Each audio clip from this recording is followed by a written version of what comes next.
શું તમે ક્યારેય વિચાર્યું છે કે પરસેવાની કમાણીથી લાવેલું માત્ર 1 ગ્રામ સોનું તમને જેલના સળિયા પાછળ ધકેલી શકે છે?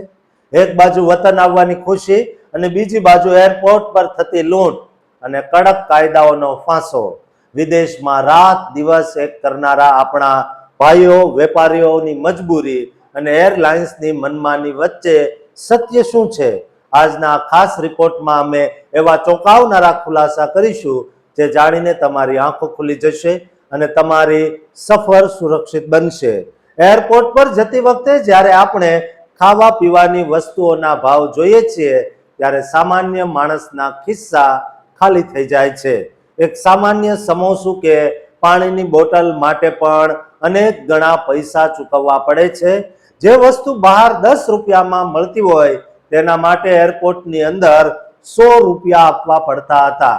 વિદેશમાં, ખાસ કરીને અમેરિકામાં રહેતા આપણા ભાઈઓ માટે આ એક બહુ મોટી મુસીબત હતી. તેઓ એરપોર્ટ પર ભૂખ્યા તરસ્યા બેસી રહેતા પણ કશું ખાઈ પી શકતા નહોતા, કારણ કે ત્યાંના ભાવ આસમાનને આમતા હતા.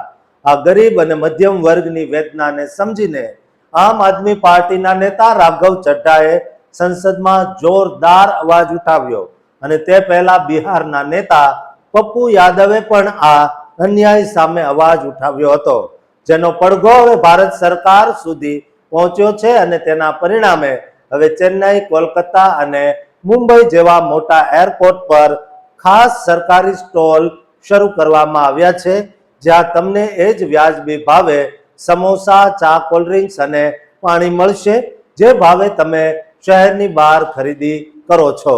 આગામી સમયમાં દિલ્હી અને દેશના તમામ આંતરરાષ્ટ્રીય એરપોર્ટ પર આવા સસ્તા સ્ટોલ ખુલશે, જેનાથી લાખો પ્રવાસીઓને મોટી રાહત થશે.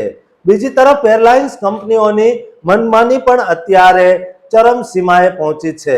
વર્ષ 2026માં નિયમો એટલા કડક કરી દેવાયા છે કે જો તમારા સામાનમાં હવે માત્ર અડધો કિલો પણ વધારે સામાન હશે તો કંપનીઓ જરાય દયા ખાતી નથી.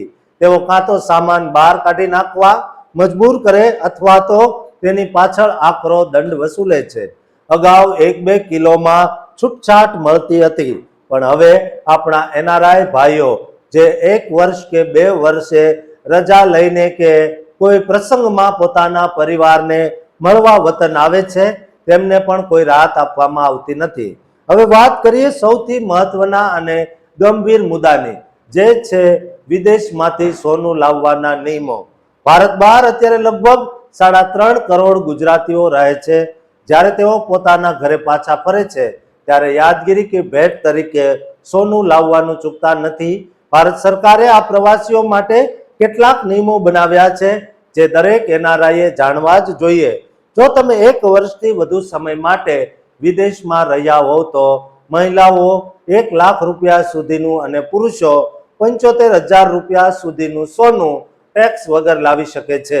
પહેલા આ મર્યાદા ઓછી હતી, પણ હવે તે વધારવામાં આવી છે. જો સોનું ઘરેણા એટલે કે જ્વેલરીના રૂપમાં હોય તો 10 થી 20 ગ્રામ સુધી કસ્ટમ અધિકારીઓ સામાન્ય રીતે કોઈ રોકટોક કરતા નથી. પરંતુ સાવધાન, જો તમે 24 કેરેટનું શુદ્ધ સોનું એટલે કે બિસ્કિટ કે સિક્કાના રૂપમાં માત્ર 1 ગ્રામ સોનું પણ છુપાવીને લાવવાની કોશિશ કરશો અને એરપોર્ટ પર ચેકિંગ દરમિયાન પકડાઈ જશો તો તમારી તાત્કાલિક ધરપકડ થઈ શકે છે અને તમારું સોનું પણ જપ્ત કરી લેવામાં આવશે. જ્વેલરીમાં સરકારે છૂટ આપી છે, પણ સિક્કા કે બિસ્કિટ એ ઇન્વેસ્ટમેન્ટ ગણાય છે, એટલે તેના પર ટેક્સ ભરવો કાયદેસર રીતે ફરજિયાત છે. 24 કેરેટ સોનામાં કોઈ પણ મિક્સ હોતું નથી, એટલે કે તે વધુ કિંમતી હોય છે. જો તમે સોનું લાવવા જ માંગતા હો તો સૌથી ઉત્તમ રસ્તો એ છે કે એરપોર્ટ પર ઉતારતાની સાથે જ કસ્ટમ ઓફિસર પાસે જઈને તેને ડિક્લેર કરો અને તમારા સોનાની માહિતી આપી તેનો જે ટેક્સ થતો હોય તે ભરી દો. આમ કરવાથી તમને કોઈ મુસીબત આવશે નહીં અને તમને ગર્વ સાથે ઘરે જઈ શકશો. પણ જો તમે ચોરી ચૂપીથી બેગના કોઈ ખૂણામાં છુપાવીને લાવશો તો તે તમારી મોટી ભૂલ સાબિત થશે અને તમારે જેલની હવા ખાવી પડી શકે છે. છેલ્લા કેટલાક સમયમાં અનેક લોકો આવી ભૂલ કરીને જેલમાં ગયા છે. એટલે જ અમે આ વિડીયોના માધ્યમથી તમને સાવચેત કરવા માંગીએ છીએ આ ખૂબ જ મહત્વની જાણકારી છે જે તમારા પરસેવાની કમાણીને બચાવી શકે છે. આ માહિતીને તમારા મિત્રો અને સોશિયલ મીડિયા પર વધુમાં વધુ શેર કરો, જેથી કોઈ પણ ભારતીય ભાઈ અજાણતામાં કાયદાના સકંજામાં ન ફસાય અને પોતાના પરિવારની સફર સુખદ બનાવી શકે. હંમેશા જાગૃત રહો અને નિયમોનું પાલન કરો. દોસ્તો, હવાઈ મુસાફરી કરતા તમામ ગુજરાતીઓને આ વિડીયો શેર કરજો અને આ ચેનલને સબસ્ક્રાઇબ કરવાનું ચૂકતા નહીં.